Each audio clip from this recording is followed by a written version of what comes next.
Shalom, family. Guess what? We are about to get down with some beef stew. I'm a can it, y'all. Yes, I'm a can some beef stew. Okay, I'm starting out with my potatoes. I bought a 10-pound bag of potatoes, but I'm peeling them, y'all. This peeler right here ain't nothing but the truth. I'll leave this in the description box. This is the bomb, y'all. Okay, here are my potatoes. Once you peel some potatoes, make sure that you have them submerged in water so they won't turn brown. Okay, here are my beef cubes. Yes, nice cube size. Celery, gonna get this celery washed and chopped. I wish I could have found it in the store, excuse me, already chopped, because I'm trying to make this real easy, okay? Onions, that too. But I gotta chop them myself, so oh well. And last but not least, baby carrots.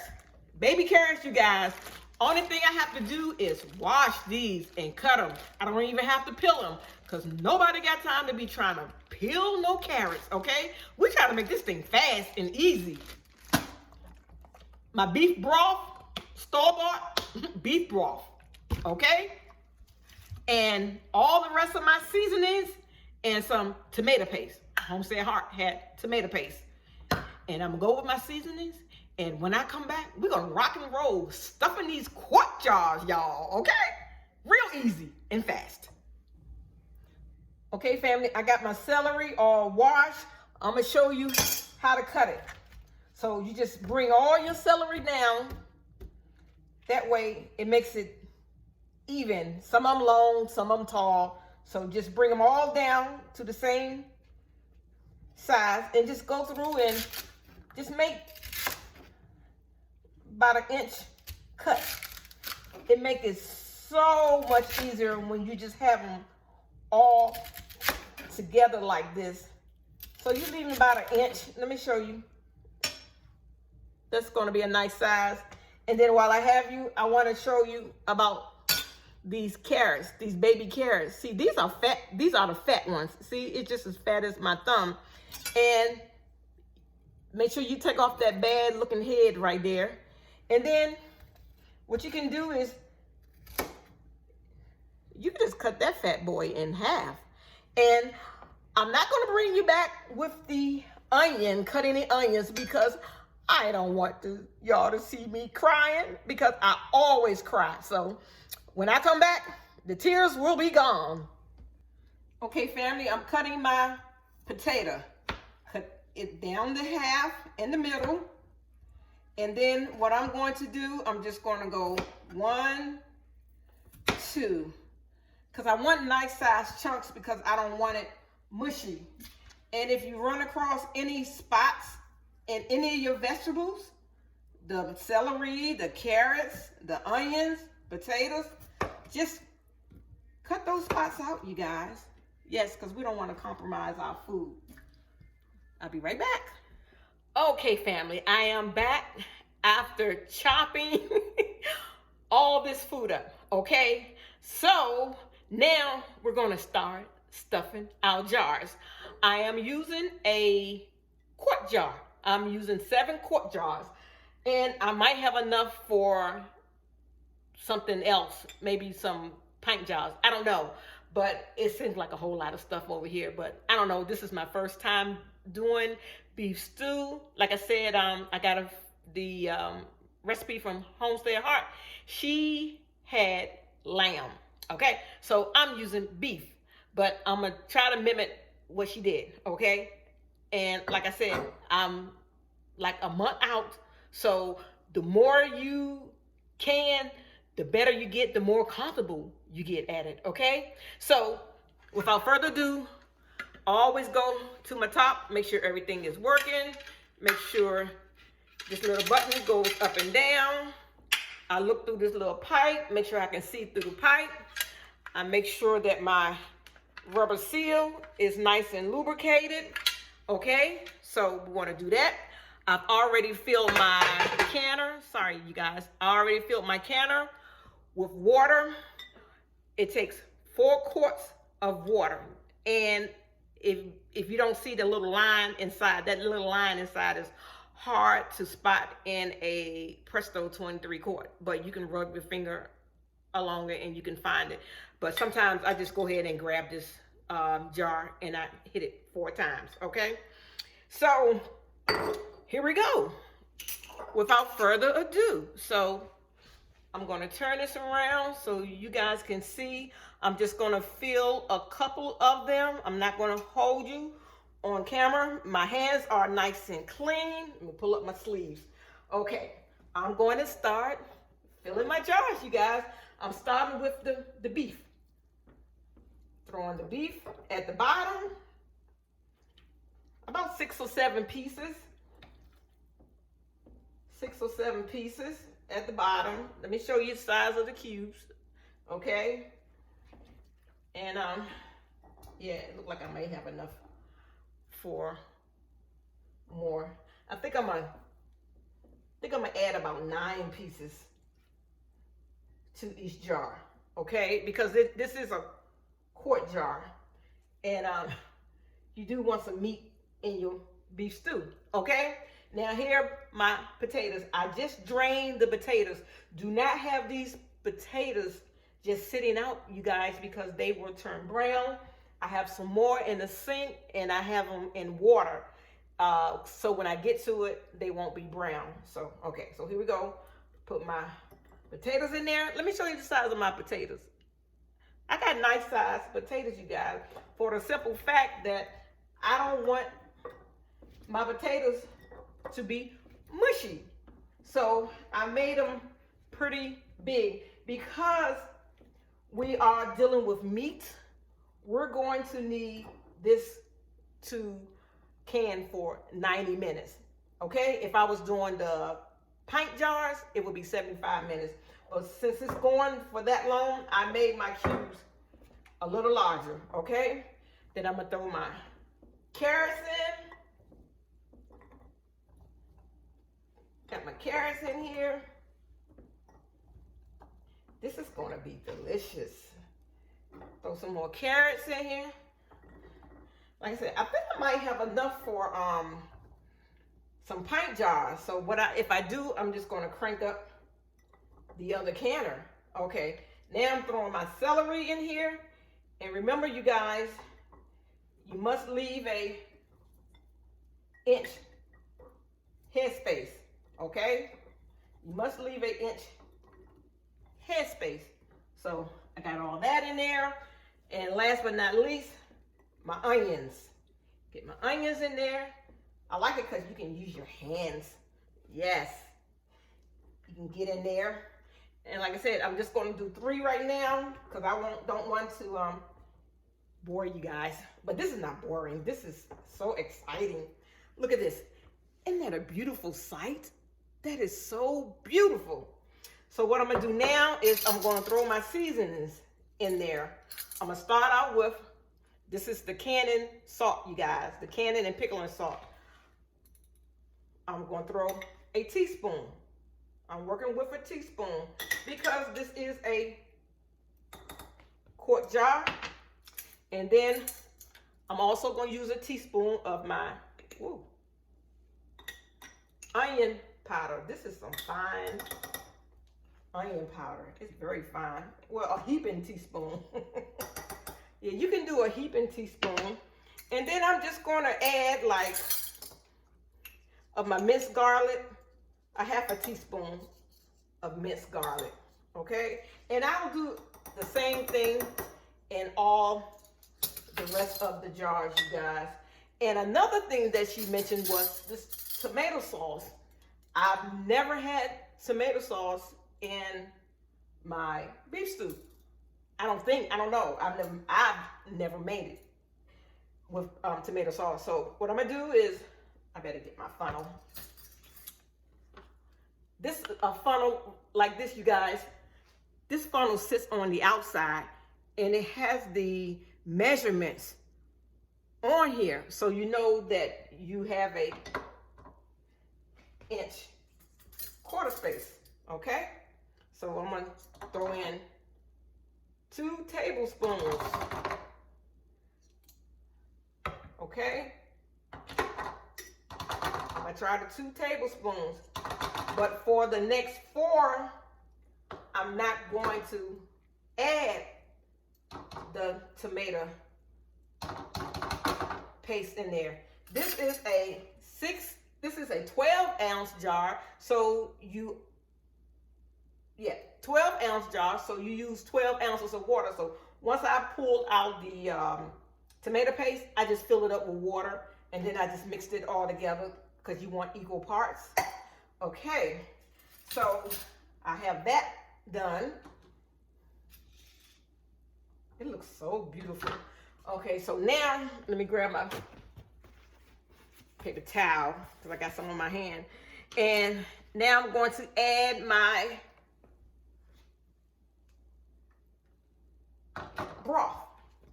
And I'm going to add the broth all the way up to that inch head space. That 1 inch head space. Okay? Go to the next one. Add my broth. 1 inch head space, you guys. Yes. So, you guys, you know y'all can do it. If I can do it, you can do it. That's too much. I'm going to have to take some of that out. Okay. I'm going to have to take some of that out. That is a little bit too much. And I'm just going to just transfer it over here. Because I went over the 1 inch, you guys. You don't want to go over the 1 inch. But I probably could have left it because once I debubble it, it probably would have settled down. So that's why we have to debubble it, because they have air bubbles. Okay, there we go. They have air bubbles in it. And once you use the debubbler, a lot of times with the debubbler, it'll give you more head space. So I probably just could have kept it until after I debubble it. So don't worry about getting over an inch before you debubble. But if you debubble and you still pass the 1 inch, and then you need to take it out. Okay, next, let's see what happens.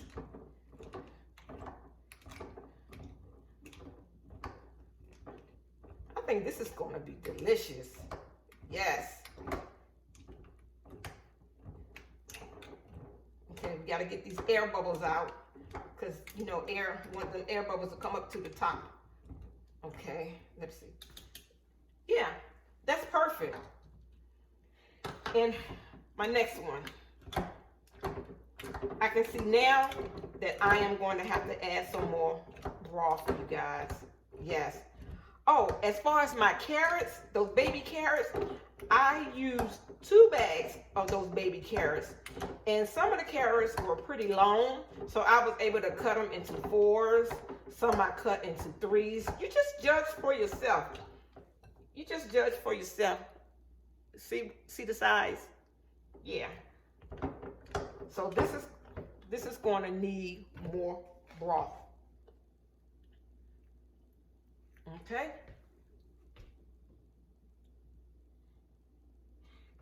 Y'all can do this, family. Y'all can do it. Y'all can do it. Yes. Okay, now let me get my vinegar, because you know you have to wipe off the tops. This one is dirty. That one got tomato paste on it. And before you even do anything, always check the rims of your jars to make sure there's no cracks and nicks. Okay, family? So now I'm just going to take the vinegar and go around my rims to make sure none of this delicious food had got on the rims. Because if there is food on the rims, it will keep our jars from sealing. Okay? So I don't care how many times you do it. If you feel as though you're doing it too much, you're not. Because this is prevention and this is too much work for it not to seal. Okay? So, I got all 3 of these. Oh, I saved this right here for my chicken. My chickens, yeah. Y'all don't have no chickens. This is trash, but I wish I did know somebody has some chickens because they can have this scrap. Okay? So, let me get my lids. My lids are in warm water, but since all this is cold, you guys, my water in my canner is cold. My broth is cold, just room temperature. And my jars were cold, room temperature. So we want to start everything out with room temperature, okay? Let me get my lids.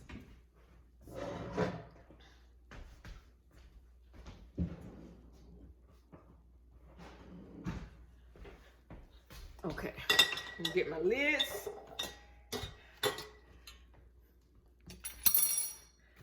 This acts as double duty. Not only is it the bubbler, but it also has a magnet. It's a lid lifter. Look.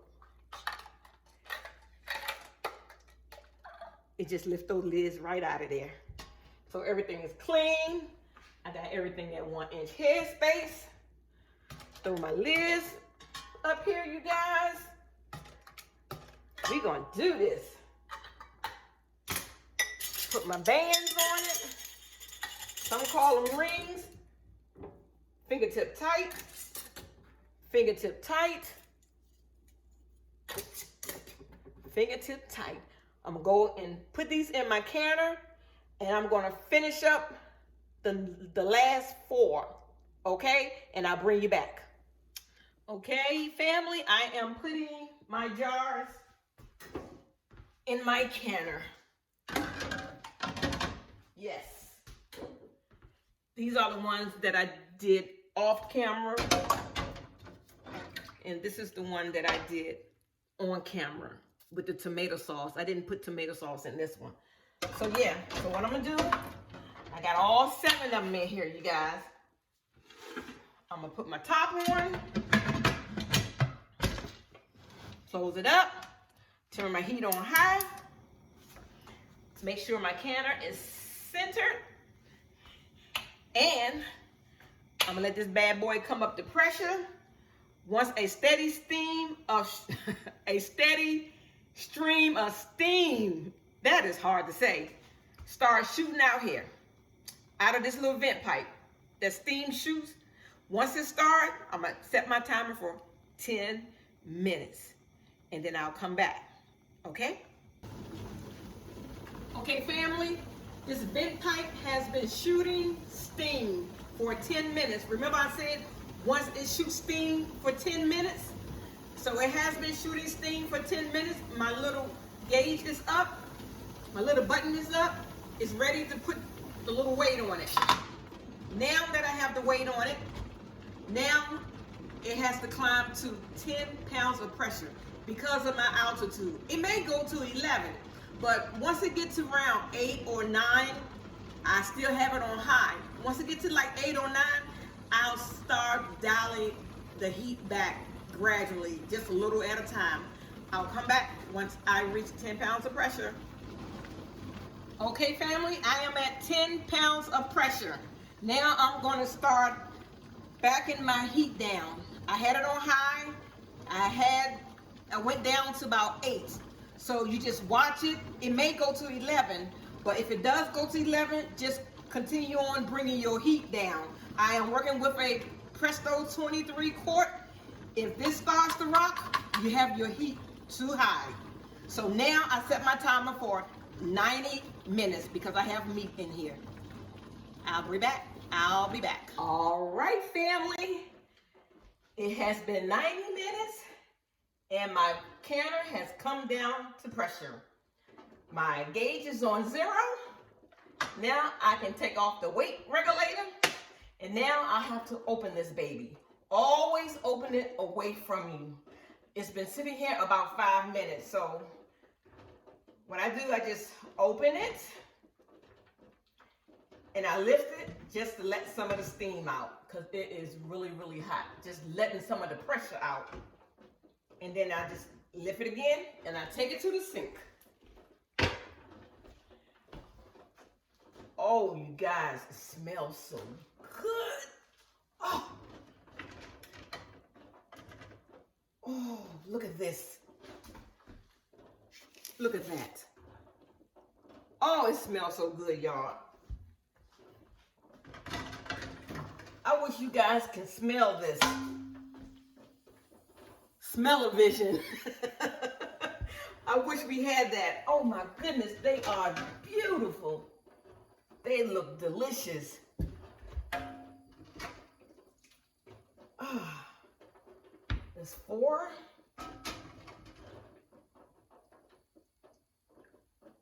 There's 5. That is 6.